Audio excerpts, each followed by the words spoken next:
প্রিয় এলাকাবাসী, আসসালামু আলাইকুম। আগামীকাল আমাদের মুসলিমের জন্য অত্যন্ত একটা বড় দিন। এই দিন উপলক্ষে আমি মোরাবাসীকে জানাচ্ছি আমার ব্যক্তিগত পক্ষ থেকে, আমার দলের পক্ষ থেকে অত্যন্ত ধন্যবাদ।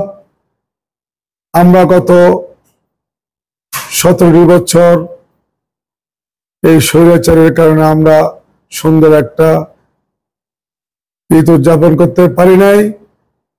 এর 15 বছর অনেক রক্ত সংগ্রামের মধ্য দিয়ে আজকে আমরা সামান্যটুকু হলে আমরা গণতন্ত্র প্রতিষ্ঠা করার জন্য আপ্রাণ চেষ্টা চালিয়ে যাচ্ছে আমার দল, বাংলাদেশ জাতীয়তাবাদী দলের ভারপ্রাপ্ত চেয়ারম্যান তারেক রহমান সাহেব।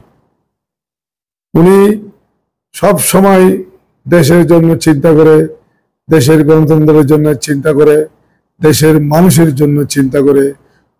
আমাদের রাষ্ট্রপতি শহীদ জিয়া রহমানের ছিল এই দেশের মানুষের দেশকে কিভাবে সামনের দিকে নিয়ে যেতে পারবে, দলকে কিভাবে নিয়ে যেতে পারবে, এমন সব সময় দেশের কথা বলতো, দেশকে ভালোবাসত। ঠিক তেমনি ওনার আজকে একমাত্র পুত্র আমাদের ভারপ্রাপ্ত চেয়ারম্যান তারেক সাহেব এই দলের জন্য সবসময় নিবেদিত হয়ে কাজ করছেন, দেশের জন্য কাজ করছেন।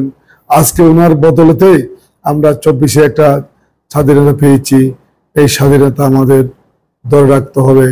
এই স্বাধীনতার মধ্যে আমরা নির্বাচিত সরকার চাই।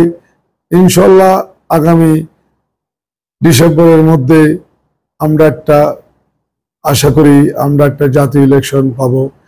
এই ইলেকশনে এদেশের জনগণ বহু আকাঙ্ক্ষা নিয়ে বাংলাদেশ জাতীয় দলকে ভোট দেওয়ার জন্য অধীর আগ্রহী আছে। তাই আমি দেশবাসী, দেশের বাইরে যারা আছেন, দেশের বাইরে যারা আমার বন্ধু বান্ধব, আমার রাজনীতির সহকর্মী আছেন, আমি আপনাদেরকে আগামী ঈদের শুভেচ্ছা জানাচ্ছি। আমি আপনাদেরকে দলের পক্ষ থেকে, মোরাবাসীর পক্ষ থেকে, বাংলাদেশ জাতীয় দলের পক্ষ থেকে আপনাদের জানাচ্ছি সংগ্রামী শুভেচ্ছা এবং ঈদ মোবারক। 26-এ যারা আন্দোলনে শহীদ হয়েছেন, যারা হাত পা চলে গেছে, কিন্তু আমাদের ভারপ্রাপ্ত চেয়ারম্যান সাহেব আজকে সারা বাংলাদেশে উনি কিন্তু খবর নিচ্ছে। ওনারা যেমন চট্টগ্রামে আমার প্রথম শহীদ হয়েছেন আমার ছোট ভাই, জাতীয়তাবাদী ছাত্র দলের চট্টগ্রাম কলেজের ছাত্র ওয়াসিম, আমাদের কাছ থেকে উনি বিদায় নিয়েছেন। আজকে আমরা হারিয়েছি অনেক সারা বাংলাদেশে আবু সঈদ থেকে শুরু করে আপনার ওমর ফারুক থেকে শুরু করে ঢাকায় অনেক অনেক লোক আজকে আমাদের থেকে বিদায় নিয়েছে। আজকে এই ওদের বদলতে আমরা আজকে একটি 24-এ যে একটা স্বাধীনতা পেয়েছি, কথা বলার অধিকার পেয়েছি। আল্লাহ আমি যারা ওরা যারা আজকে আমাদের থেকে বিদায় নিয়েছে, আমরা ওনাদেরকে মাগফিরাত কামনা করছি। ওনার যারা পরিবার আছে ওনাদের কাজে ঈদ উপলক্ষে ওনাদেরকে আমি ধন্যবাদ জানাচ্ছি। ওনাদেরকে সাথে দেশের জন্য, জাতির জন্য ওনারা যে ঋণ দিয়েছে, ওই পিতা মাতার কাছে, ভাই বোনদের কাছে আমরা কৃতজ্ঞতা জানাচ্ছি।